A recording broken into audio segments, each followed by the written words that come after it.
박정희 유신 정권 시절 긴급조치 9호 피해자들에게 국가가 배상 책임이 있다는 대법원 판단이 나왔습니다. 양승태 전 대법원장 시절 판례를 7년 만에 뒤집은 건데요. 피해자들은 환영의 뜻을 밝히면서도 국회 입법 등 추가 조치를 요구했습니다. 우철희 기자입니다. 모든 피고인을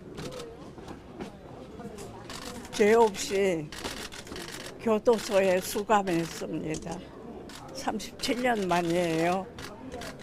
참 뭐라고 말할 수 없이 감개무량합니다.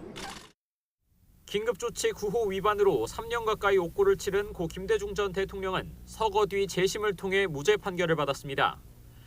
박정희 정권 시절 유신헌법을 부정, 반대, 비방하면 영장도 없이 체포 구속해 징역에 처했던 긴급조치 9호.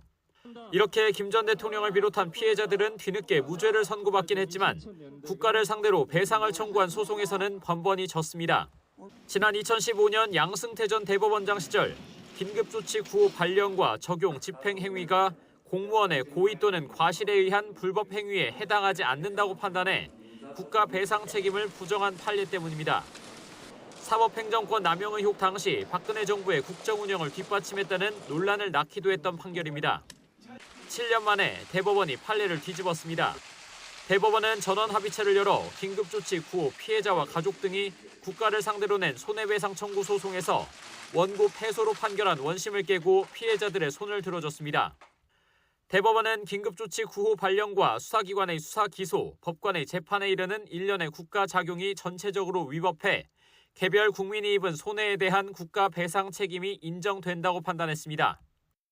광범위한 다수의 공무원이 관여한 일련의 국가 작용에 의한 기본권 침해에 대해서 국가 배상의 성립이 문제되는 경우에는 전체적으로 봐 객관적 주의 의무 위반이 인정되면 충분합니다.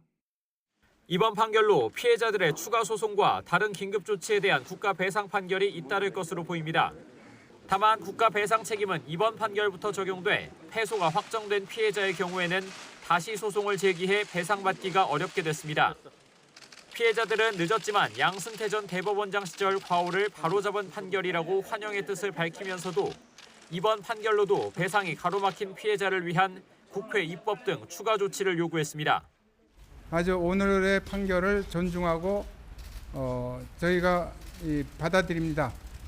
다만 기존의 재판들이 3심까지 끝나고 패소한 피해자들이 그 전체 긴급조치 피해자들의 반이 넘습니다.